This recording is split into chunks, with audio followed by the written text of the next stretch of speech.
My name is Daniel, and I am 38 years old, and never in my life did I think my parents, the very people who raised me, who taught me about honesty and responsibility, would betray me in a way that almost ruined everything I had worked for. People say you can survive anything as long as you have family, but what happens when family is the reason you can't sleep at night, when their choices leave you drowning in debt you never agreed to take on? That's the nightmare I found myself in when I discovered my parents had taken out a loan worth $320,000. Using my name, IT started quietly, without warning, like a storm building just beyond the horizon. At first, there were little signs I ignored. Random letters from banks I assumed were junk mail. A phone call asking me to confirm some details about an application I never submitted. I shrugged it off, thinking it was some kind of clerical error or maybe even a scam. Life was busy. I had a job in logistics that kept me running late hours, and my wife, Claire, and I were busy juggling our mortgage and raising our two kids. The last thing on my mind was paperwork from a bank I didn't even use. But then one afternoon, I came home to a letter from the bank marked urgent. I opened it casually, not realizing that the words inside would change everything. It was a notice about an outstanding balance on a loan of $320,000, registered under my name. My heart stopped. My hands shook as I read and reread the numbers, the dates, the details. None of it made sense. I had never applied for this. I had never signed anything. And yet, according to this letter, I was responsible for a debt that could bury me alive, that I thought it was fraud, identity theft. My first instinct was to call the bank. I spent hours on the phone, arguing with representatives, insisting that there had to be some mistake. They told me the paperwork was signed, the records were clear, the loan was in my name. When I demanded proof, they said they'd send me copies of the documents. I hung up the phone, my chest tight, my mind spinning with fear that a few days later, the documents arrived. Thick envelopes full of contracts, repayment schedules, and signatures. My signature, or at least a version of it. My blood ran cold as I studied the papers. Someone had forged my name, and not just anyone. Because the address listed, the details included, they all pointed back to my parents' home. That AT first, I couldn't believe it. My parents? The people who had always preached about responsibility, who had scolded me as a teenager for missing curfew, who had told me that trust is everything. I stared at the papers for hours, flipping through each page, waiting for some other explanation to reveal itself. But there was none. The truth was staring me in the face. They had used me that I confronted them the next weekend. I drove to their house, the documents clutched in my hand, my heart pounding like a drum. My mother opened the door, smiling warmly, as if nothing was wrong. "Danny, you didn't tell us you were coming by," she said cheerfully. I walked past her into the living room, my father sitting in his recliner, the television humming softly. I tossed the papers onto the coffee table. "Explain this," I demanded, my voice sharper than I intended. And why? Father glanced at the papers, then leaned back with a sigh. My mother's face paled. "Danny, we were going to tell you," she whispered. "Tell me what?" I snapped. "That you took out a loan in my name? That you forged my signature on $320,000 of debt? That I've got banks calling me, threatening me for something I never agreed to?" My father finally spoke, his voice calm but firm. "We didn't have a choice. The business was failing. The bank wouldn't give us the loan under our names because of our credit history. But with yours, it was possible." I stared at him, stunned. "You didn't have a choice? You had every choice in the world. You could have come to me. You could have asked. But instead, you stole my name. You stole my future." My mother reached out, her voice trembling. "Danny, please, we thought we could pay it back before you ever found out. We didn't want to burden you." "Burden me?" I shouted. "Do you have any idea what this does to me? To Claire? To our kids? Do you understand that this could ruin us?" My father stood, his jaw tightening. "We are your parents. We gave you everything. And now, when we needed help, this was the only way." I couldn't believe what I was hearing. Not an apology, not remorse, just justification. As if raising me had been some sort of transaction. And now, they were collecting payment with interest. I left their house that night, shaking with rage, my vision blurred with tears.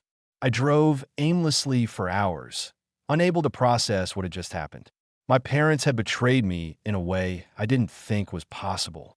And worse, they didn't even seem sorry. When I told Claire, she was furious. She sat at the kitchen table with her hands pressed to her temples, tears in her eyes. How could they do this? Daniel, this isn't just about you. This affects all of us. The kids, our home, everything we've built. Her words hit me hard because they were true. It wasn't just about me anymore. It was about the life we had struggled to build, the sacrifices we had made, the future of our children. And now, because of my parents, all of it was in jeopardy. That night, lying awake beside Claire, I made a vow to myself. I was going to fight this. I didn't know how yet. I didn't know what it would cost me, but I wasn't going to let my parents' betrayal destroy everything. What I didn't realize then was just how far they were willing to go to protect themselves, even if it meant leaving me to face the bank alone.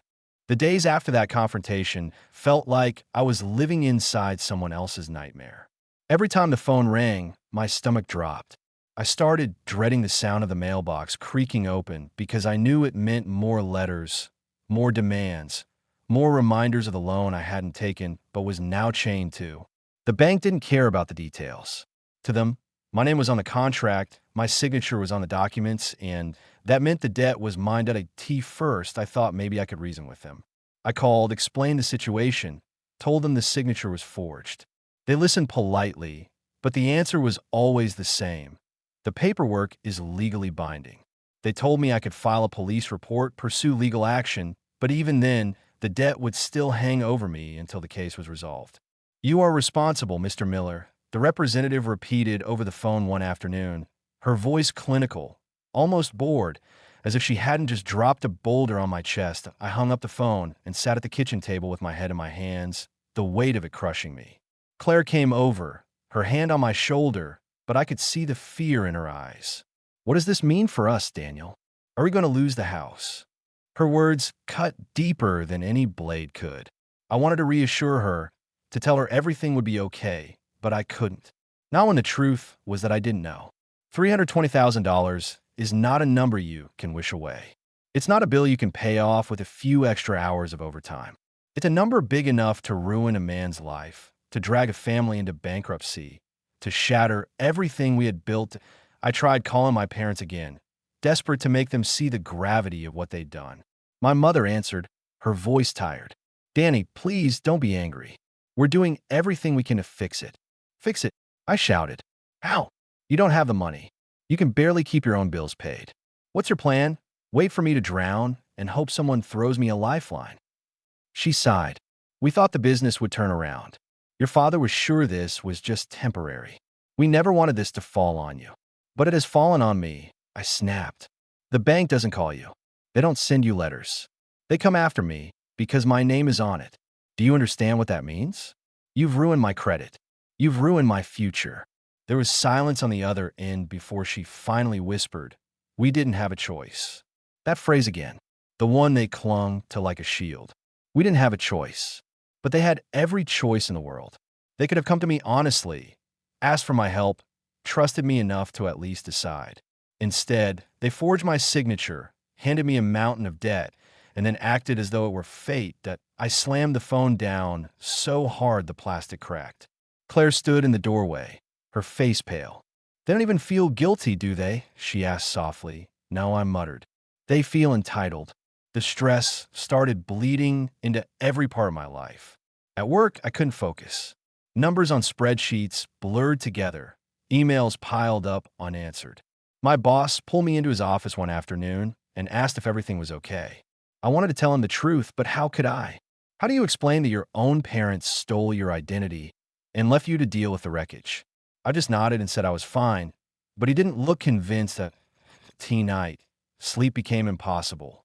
I'd lie awake staring at the ceiling, the numbers running through my head like a curse. $320,000. Interest rates, late fees, deadlines.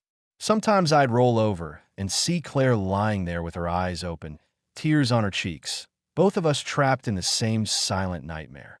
The first meeting with the bank was worse than I imagined. Claire came with me, her hand gripping mine so tightly it hurt. We sat across from a man in a dark suit who explained in calm practice tones that unless I could prove in court that my signature was forged, the loan was legally mine to pay. I tried to explain, try to make him understand. He listened, nodded, then slid a folder across the table with repayment schedules. Numbers that made me feel sick. Monthly payments bigger than our mortgage, stretching out for years, decades even. When we left the bank, Claire broke down in the car. How are we supposed to do this? We'll lose everything, Daniel. Everything. I held her, but I had no answers. Only anger. That night, I drove to my parents' house again, the fury boiling in me, too much to contain. My father opened the door, his face stern. "Michael, it's Daniel," I snapped. "The man whose life you just destroyed." He frowned. "You're overreacting. We're working on it. Once the business picks up." "There is no business," I shouted. "It's been failing for years, and you know it. You gambled with my life, with my family's life, and you lost." My mother tried to calm me, but I wasn't listening. I turned to my father.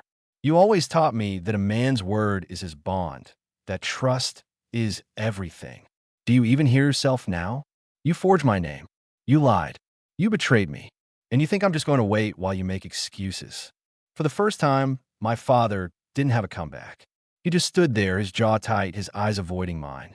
My mother cried softly, wringing her hands. But their silence said more than any words could. They weren't going to fix this. They couldn't. And in the end, they would leave me to carry it all. When I drove away that night, something inside me shifted. The fear was still there, the crushing weight of the debt still pressing down on me. But it was joined by something else. Resolved, if my parents weren't going to fix this, then I would. But not for them. Not to save their failing business or their pride. I would fight for Claire, for our kids, for the life we had built. And if that meant going to war with the very people who gave me life, then so be it. By the time the second month rolled around, the pressure from the bank had escalated into something I couldn't ignore.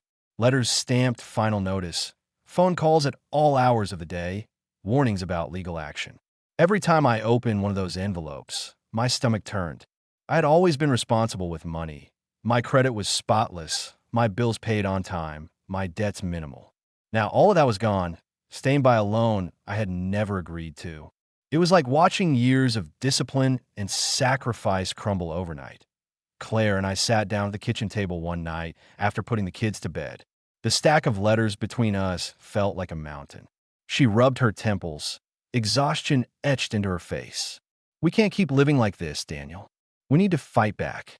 Her words hit me hard because up until then, I had been paralyzed, stuck between rage of my parents and terror of the bank. But she was right.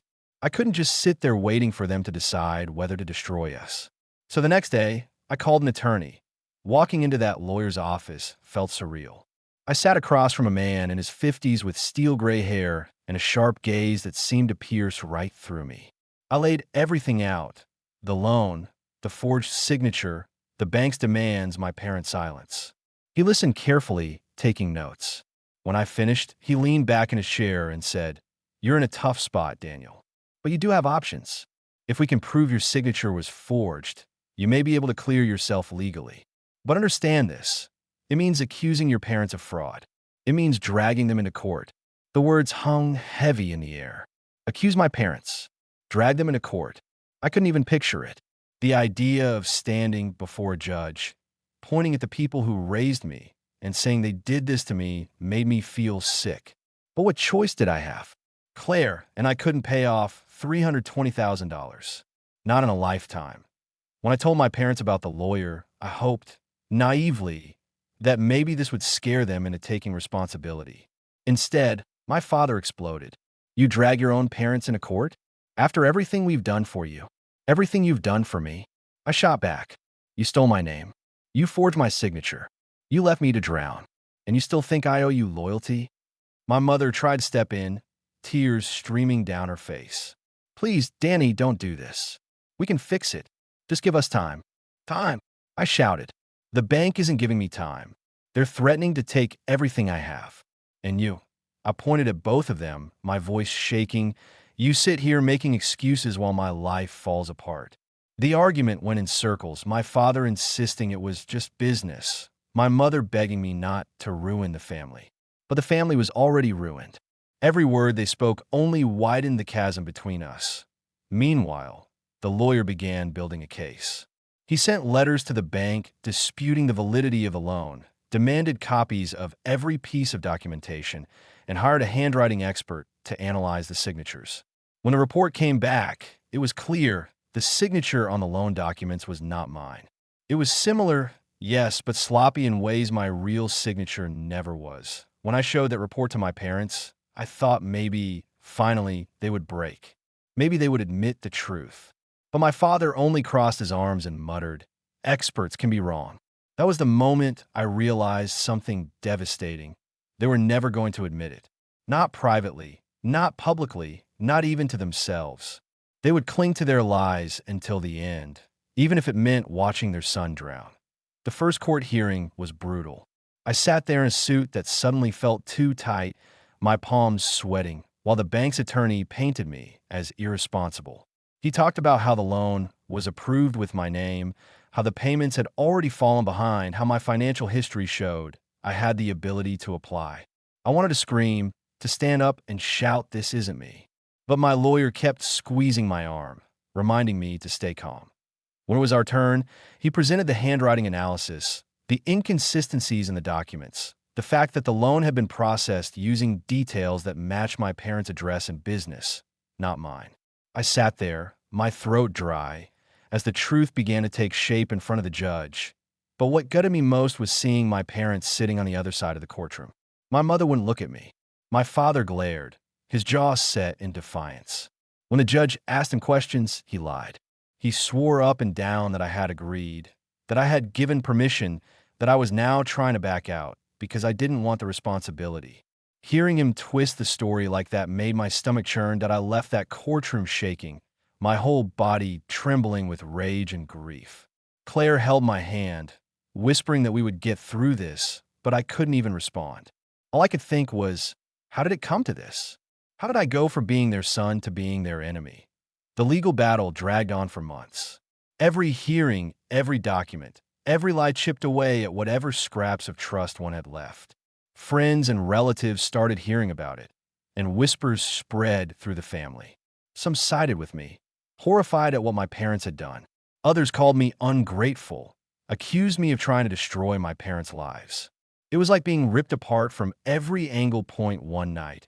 After yet another grueling meeting with the lawyer, I sat alone in the dark, the house silent except for the hum of the refrigerator. I thought about the little boy I used to be, sitting at the dinner table while my father lectured me about honesty, about responsibility. I thought about how proud my parents had been when I bought my first house, when I got my promotion, when I built a life I could be proud of. And I thought about how quickly all of that pride had turned to betrayal the moment they saw me as a solution to their failures. That's when it hit me. This wasn't just about money.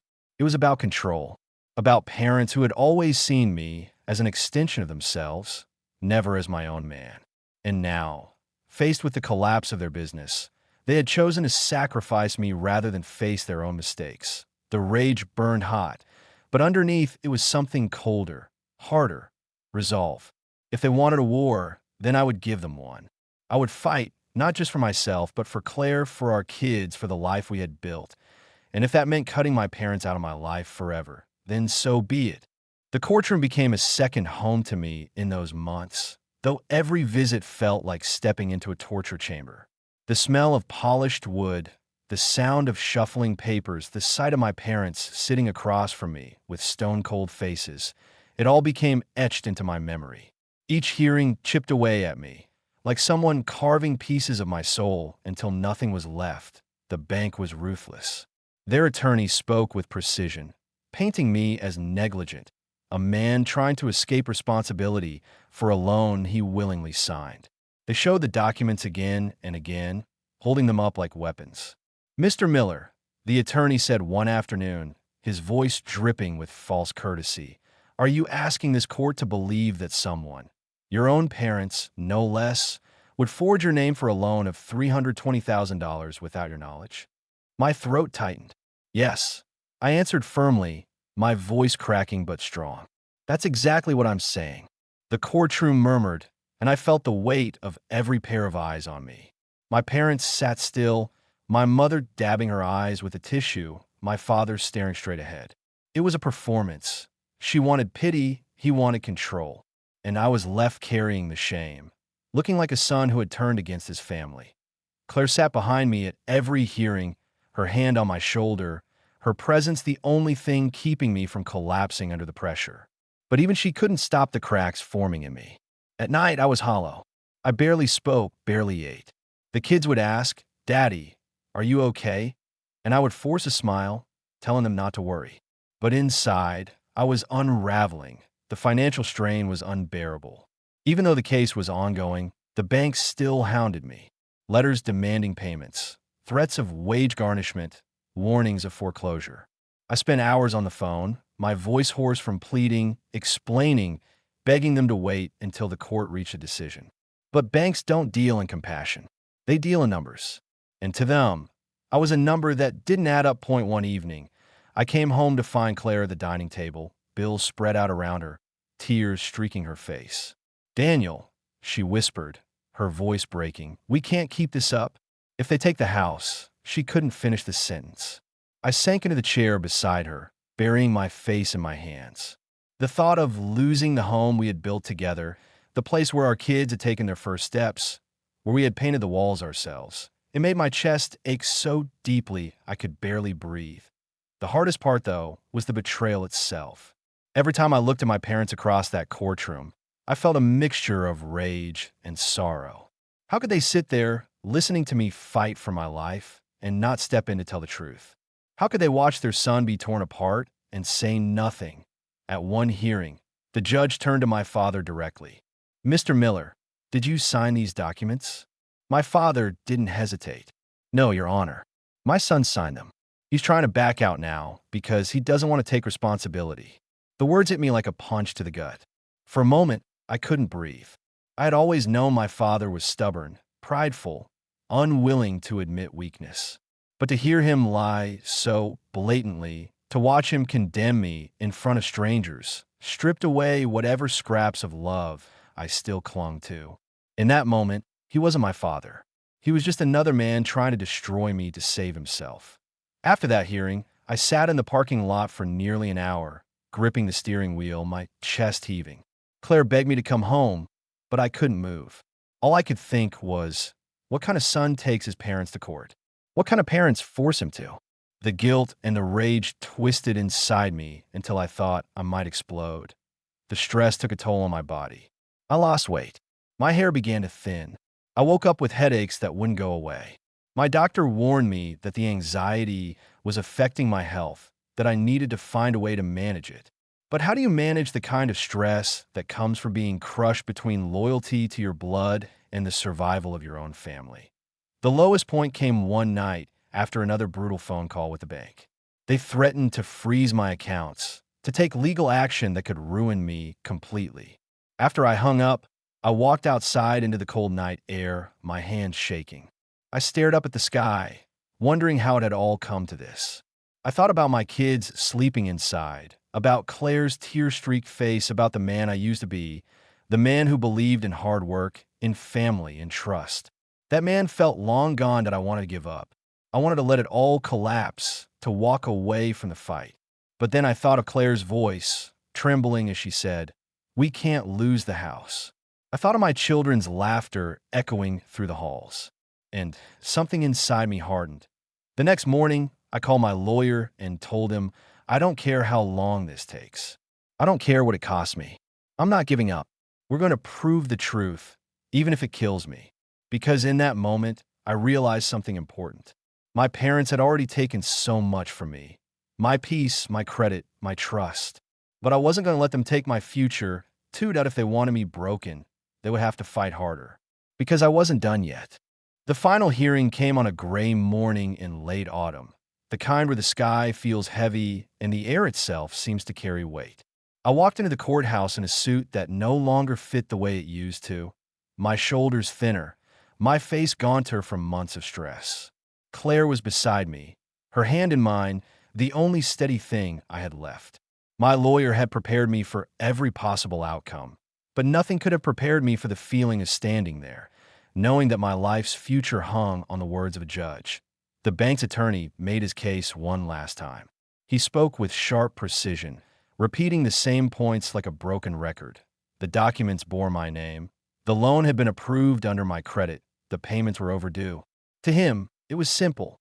To him, I was a man who had taken out a loan and was now trying to wriggle out of it. When it was our turn, my lawyer stood with calm authority. He presented the handwriting analysis again, pointed out the inconsistencies, the fact that the loan was tied to my parents' business address, not mine.